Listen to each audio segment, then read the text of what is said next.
My name is Greg Guertin, and I am a senior consultant with StrataCom. Today, I'm going to show you how to enable a trial for Atlassian Guard and find your support entitlement number, often referred to as your SEN number. First, in order to find your trial for Atlassian Guard, we'll go to Admin Atlassian, and we have two places we can create a trial from. At the bottom of the Directory tab, and if you scroll to the very bottom, you can see the trial for a free 30 days. And then also on the security page at the very bottom again, you can start a trial for 30 free days.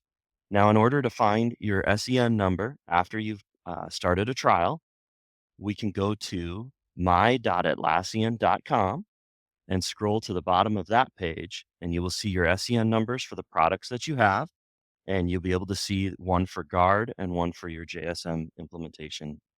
Thank you for your time and have a great day.